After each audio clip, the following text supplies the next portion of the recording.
E se eu te disser que a pessoa que segura a Colony House de pé pode ser a peça mais importante do sistema que prende todo mundo ali em From?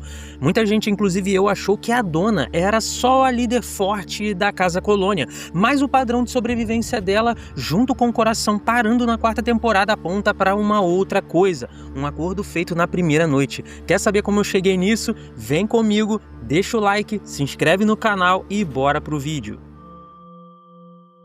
Galera, eu tava com muita saudade já de falar de From aqui no canal e pode ter certeza que nos próximos dias vão sair vários vídeos aqui no canal sobre From. Então, cara, fica ligadinho, não perde nada, porque eu tenho certeza que você não vai se arrepender de acompanhar o canal aqui, porque tem muitas teorias pra gente falar. Mas antes de tudo, a gente precisa contextualizar toda essa teoria aqui que eu tenho na minha cabeça sobre a dona. Porque a dona chegou na cidade pouco antes do pôr do sol, se você lembra, com a irmã dela.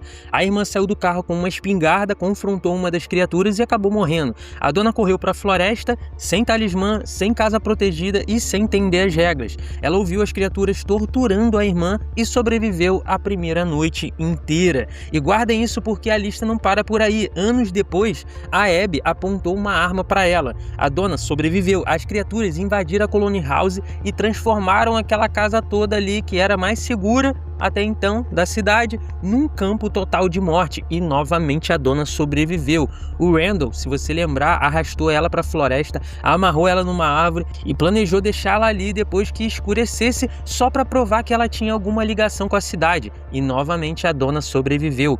A entidade da caixinha de música atacou. A dona sobreviveu.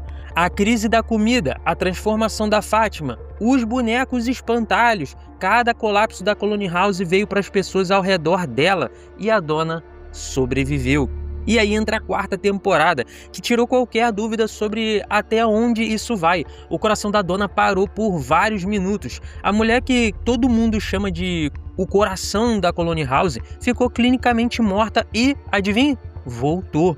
Todo mundo tratou isso como se fosse um milagre médico. Para mim, isso foi um aviso. A dona não sobrevive sempre porque tem sorte. Ela sobrevive porque a cidade precisa dela viva. Não para liderar todo mundo para casa, mas porque ela passou anos mantendo todo mundo exatamente onde a cidade quer. Ou seja, vivo, organizado, distraído e dentro de um recinto.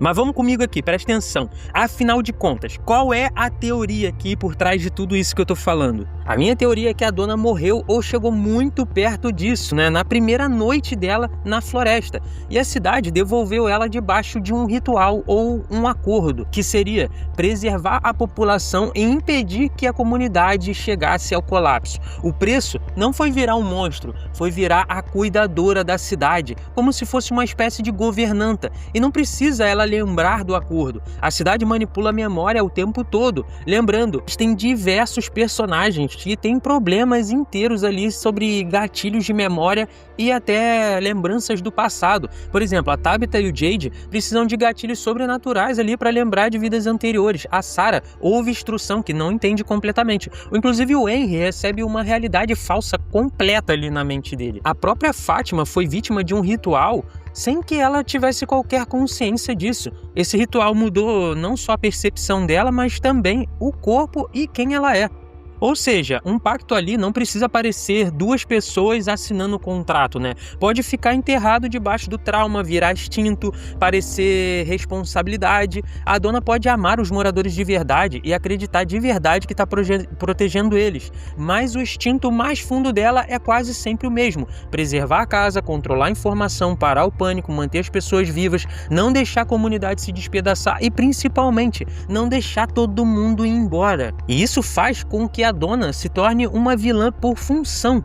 As criaturas gerenciam a população pelo terror, a dona gerencia pelo abrigo e pelo acolhimento. Os monstros tornam o lado de fora insuportável, a dona torna o lado de dentro habitável. Uma força empurra as pessoas para a Colony House, a dona garante que a Colony House está lá de braços abertos esperando. Eles não são lados opostos, né? Podem ser duas partes do mesmo sistema ali de contenção da cidade. Mas antes da gente entrar na primeira noite da Dona propriamente ali, não esquece de deixar o like aqui, porque amarrar 4 temporadas de From e teorizar em cima dessa série louca que deixa a gente maluco, cheio de coisas na cabeça, organizar tudo isso dá muito trabalho e o seu like fortalece demais. Também já se inscreve se você não é inscrito, eu percebo que tem muita gente que assiste o canal aqui sem se inscrever e deixa aquele hype também para posicionar melhor o vídeo na plataforma. Dito isso, feito isso, agradeço de coração, vamos voltar aqui pro vídeo. Volta comigo lá para a primeira temporada, porque a Dona explica como que ela chegou na cidade. Ela e a irmã voltavam de uma viagem de caça, encontraram a árvore caída pouco antes do pôr do sol. Em vez de dar a volta, elas seguiram em frente, né? Passaram pela cidade uma vez, depois passaram de novo e na segunda vez umas criaturas sorridentes pararam bem na frente do carro. A irmã da Dona saiu com a espingarda e essa decisão custou a vida dela. A Dona correu, achou um lugar seguro na floresta e ficou só ouvindo o que acontecia com a sua própria irmã. Essa história é retratada, ou melhor, é tratada como a origem da dureza da Dona, né? Ou seja, a irmã morreu, ela sobreviveu, aprendeu o que o lugar era antes de ter tempo de negar aquela realidade toda. Mas tem uma lacuna estranha aí. A Dona conta o que aconteceu com a irmã, conta o que ouviu, conta há quanto tempo está presa ali, mas nunca explica por que as criaturas não encontraram ela. E guardem isso, porque a matemática não fecha. Antes do bode descobrir os talismãs, as pessoas sobreviviam mudando de esconderijo toda a noite, se escondendo no subsolo, se cobrindo e rezando para que as criaturas passassem direto. Mesmo moradores experientes morriam. A Dona era novata, tinha acabado de chegar ali, entrou no escuro, não sabia os esconderijos e tinha acabado de ver algo impossível matar a irmã. Tava em pânico, sozinha e com certeza fazendo barulho, e mesmo assim sobreviveu. Pode ser sorte, né? Porque todo sobrevivente precisa de uma primeira noite ali, ou com muita sorte ou com muito azar. Mas From repetiu a mesma imagem vezes demais. E aí eu te pergunto, e se as criaturas encontraram ela, e se os gritos que ela lembra não foram a última coisa que aconteceu? E se a Dona foi atacada, morreu ou foi levada à beira da morte e alguém ofereceu a mesma tentação que moveu toda a manipulação grande da série? Ou seja, você pode viver, mas tem que ajudar a gente. Não precisa sacrificar crianças, pelo menos não ainda, mas mantendo o próximo grupo vivo, construindo um lar para eles, virando a pessoa em quem eles confiam. Lembrando, inclusive, que a Dona é a primeira pessoa de confiança, ou melhor, a passar uma confiança pro Boyd quando o Boyd chega na cidade. E isso explicaria o porquê a história da Dona começa com uma irmã tomada e ela poupada. O pacto original separava adultos que viviam de crianças que morriam. A versão preparada para a Dona separou a irmã escolhida para morrer da irmã que seria preservada. E não é que todo momento feliz ali é falso, porque isso enfraquecia inclusive essa teoria. A Fátima e o Ellis se aproximam de verdade, a Julie encontra um pertencimento temporário ali. As pessoas criaram fortes amizades, a Dona se importa de verdade quando as pessoas sofrem. A possibilidade perturbadora aqui é que o cuidado genuíno virou parte do sistema, parte do jogo. A Dona não precisa fingir que aquilo é uma família. Funciona melhor o pacto se ela acreditar que de fato aquilo é uma família. O pacto não transformou ela numa criatura sorridente. O pacto transformou o trauma dela, né, o medo dela perder outra pessoa querida, até a culpa que ela sente, né, por amor à estrutura ali de From, que mantém toda a casa colônia de pé e todo mundo ali dentro preso em From, tratando aquilo tudo com uma certa normalidade. Mas aqui é o ponto onde eu quero bugar a tua cabeça, porque e se essa teoria depende de uma ideia ainda maior, de que From não quer matar todo mundo ali? Porque se o objetivo fosse simplesmente o extermínio, a cidade já tinha terminado isso há muito tempo. As criaturas são fortes o suficiente, as estradas não têm escapatória normal, o ambiente destrói comida ali, invoca a tempestade, derruba a casa, produz visão, manipula sonho e traz aquele terror todo dia quando a noite cai. E mesmo assim a população continua. Gente chega, gente morre, gente nova chega para substituir, a comunidade se reforma, o ciclo segue ativo. Em minha opinião, a cidade precisa de moradores vivos, tempo suficiente para criar apego, luto, né? Medo ali, alguma esperança. Os monstros fornecem a pressão, a Dona fornece ali continuidade. Morreu demais? A Dona reorganiza o sobrevivente. Acabou a comida? A Dona raciona o resto. Recém-chegado em pânico? A Dona explica as regras, o ônibus chega perto do anoitecer, não sei se você lembra. A Dona chega ali e segura os passageiros de se espalharem para o perigo. A Colony House é invadida, ela ajuda a reconstruir. O pessoal perde a fé no Boyd a dona segue como uma segunda fonte de autoridade. A cidade não conduz o ciclo dela com cadáver. Pelo contrário, precisa da população funcionando ali e a dona é a gerente dessa população. Por isso o heroísmo aparente e a vilã escondida podem ser a mesma pessoa. Ela mantém as pessoas vivas, mas vivo não é o mesmo que livre. Mas se eu não te convenci ainda com essa teoria, fica calmo porque vem coisa sobre o Randall que talvez você vai se convencer. Mas antes, deixa aquele like, bebe uma água, respira, se inscreve no canal se você não é inscrito. Lembrando que a gente tem uma meta de 500 likes nesse vídeo aqui também. Estamos prestes a bater 3.000 inscritos, ou seja, o canal tá só no comecinho, você pode fazer parte disso. Tem um clube de membros aqui também, que em breve a gente vai ter novidades. Se você quer ajudar mais ainda esse produtor de conteúdo que vos fala, considere se tornar membro, tá bom? Então bora voltar pro vídeo aqui porque o Randall... Tu lembra que o Randall chegou a uma vez cogitar que a dona seria alguma infiltrada ali da cidade, né? A teoria de conspiração dele era até prudente, né? Ele acreditava que quem controlava a cidade podia estar observando. Ele suspeitava que alguns moradores estavam envolvidos e começou a ver toda a contradição como prova de um experimento ali montado, né? Porque o Jim alimentou essas suspeitas antes de perceber o quão perigoso o Randall tinha ficado. E aí o Randall escolheu a dona, né? Ele atrai ela para a floresta, amarra ela numa árvore e pretendia realmente deixar ela exposta ali à noite. A leitura óbvia é que o Randall estava completamente errado. A dona é a personagem amada, inclusive é um dos personagens que eu mais gosto. O Randall, ele ali fica parecendo só um lunático paranoico e violento. Então a cena ensina a não confiar em pensamento conspiratório. Mas como essa série buga nossa cabeça, eu prefiro questionar tudo. Porque From vive dando para personagem errado um pedaço da verdade. A Sarah, se você lembrar, estava errada em obedecer às vozes, mas certa de que a cidade se comunica.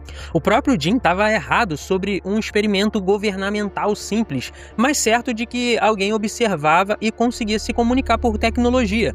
A própria Abby estava errada de machucar as pessoas e isso ia acordar elas, né? Mas certa de que a cidade ataca a percepção e fabrica realidades falsas. O Eldin estava errado sobre o anjo, mas certo de que algo sobrenatural crescia dentro da Fátima, né? O Randall pode ter errado sobre como a dona estava envolvida, mas ter acertado sobre a dona. Pensa no teste que ele cria. A dona é colocada do lado de fora, o sol está se pondo, as criaturas deveriam vir. Se ela é moradora comum, deveria estar no mesmo perigo que todo mundo. Mas o experimento é interrompido, né? Porque o Boyd chega ali, a dona é solta e o Randall joga as chaves fora. Eles se abrigam ali no trailer, as criaturas se aproximam e param. Não continua um ataque normal. A melodia da caixinha começa a tocar no rádio, algo mais poderoso assume o controle da noite e... adivinhem só, a dona acaba se safando e sobrevivendo a tudo isso. O Randall vira uma das 3 pessoas escolhidas para a entidade ali da cigarra. A dona não. O homem que tenta expor a dona é atacado por uma outra força sobrenatural e isso não prova que a cidade puniu ele por escolher ela, mas cria uma cadeia muito suspeita, porque pensa comigo, o Randall escolhe a dona, tenta testar a dona, o teste não pode ser completado e logo depois o Randall é levado e a dona volta para casa. Cara, tem alguma coisa aí. Inclusive depois, quando o Randall é achado vivo, mas inconsciente, a dona é quem ajuda a trazer ele de volta. A suspeita de ser cuidadora resgata o homem que tentou expor ela.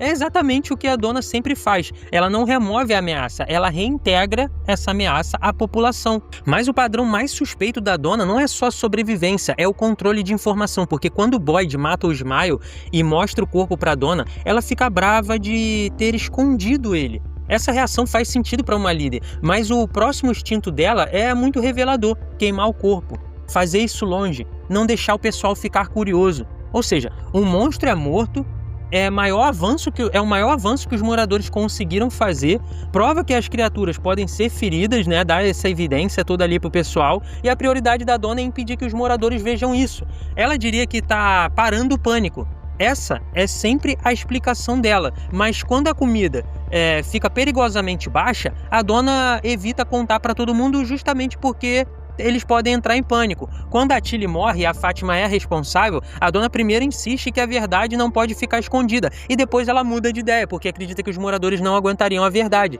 e até ajuda a redirecionar a comunidade para buscar a Fátima sem revelar a causa completa da Tilly.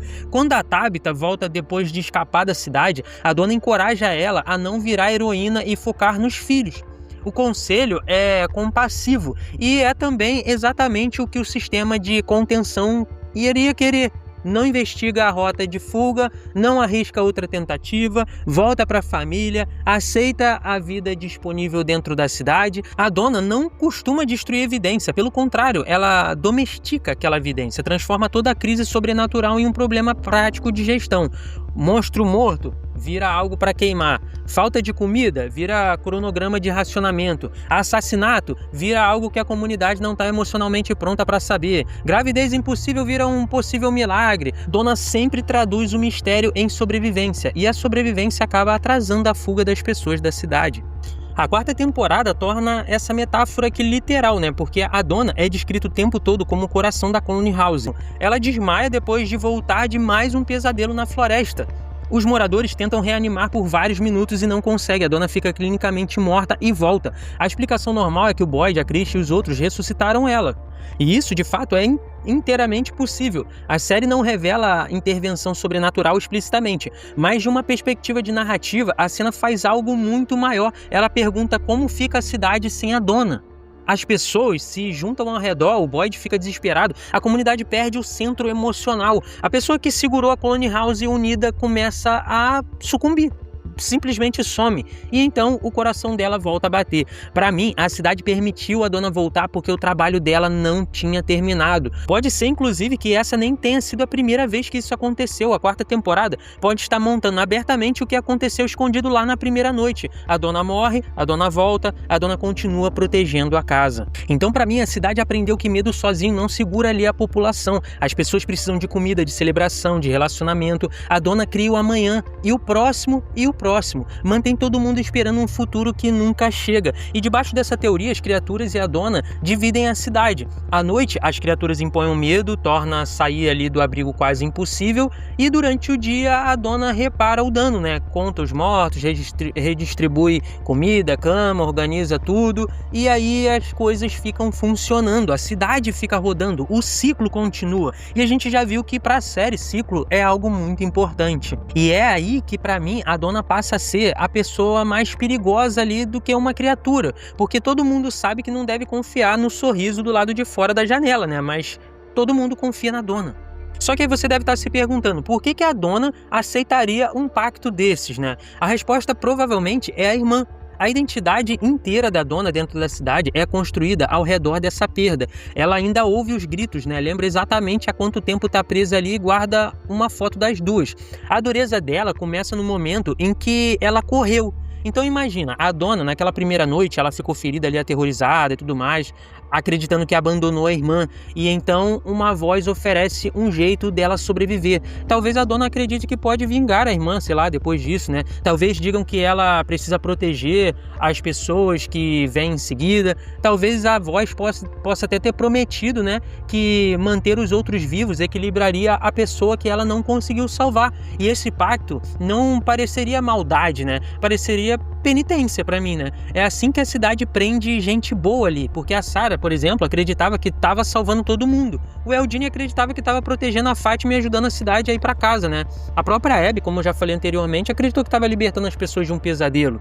E aqui que eu acho a genialidade do roteiro, porque ele não começa pedindo pra alguém ali virar simplesmente uma pessoa mal. Começa dando um propósito pro luto ou pra perda, ou um significado para as pessoas saírem da cidade. E olha que interessante esse paralelo da dona com os talismãs, porque os talismãs protegem todo o espaço fechado. A dona faz a mesma coisa, né? Só que socialmente ali, como uma pessoa física. Um talismã só funciona quando a estrutura tá devidamente toda fechada, né? Se você abrir uma porta, a proteção falha. A dona passa a série inteira fechando portas emocionais para as pessoas não entrarem em pânico, para que a estrutura não se rompa.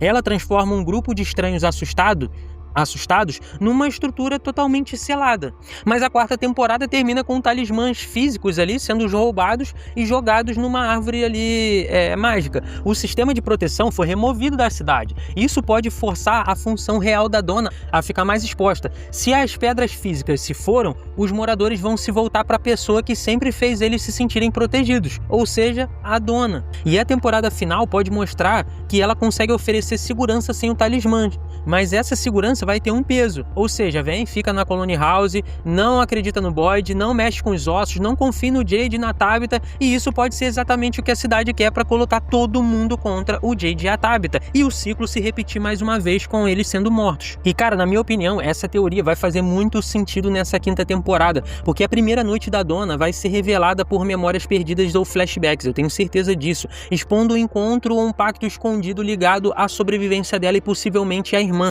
Quantas vezes será que a irmã dela pode ter aparecido para ela falando alguma coisa assim como o Padre Cátria aparece pro Boyd? Então, na minha opinião, a quinta temporada vai revelar verdadeiramente quem é a Donna e por que essa personagem tão carismática e importante, ela pode ser alguém que joga do lado da cidade até mesmo sem saber, porque a gente pode ver na quinta temporada as criaturas poupando ela, o Homem de Amarelo tratando ela como uma velha conhecida, ou ela escolher a sobrevivência da Colony House ao invés de sair da cidade, e isso pode remodelar completamente a história. Para mim, a Donna vai ter um papel fundamental nessa quinta e última temporada. Mas então eu quero saber a sua opinião, comenta aqui embaixo o que você achou dessa teoria. Você já suspeita da Donna? Você acha que a Donna é uma infiltrada? Não é uma infiltrada? A gente já debateu muito isso aqui em outros vídeos, mas eu acho que essa teoria aqui constrói melhor essa narrativa, então quero saber muito a tua opinião, lembrando que eu tento responder todo mundo. E não esquece, cara, se você gostou desse vídeo, clica ali na opção de hypar e clica também no like,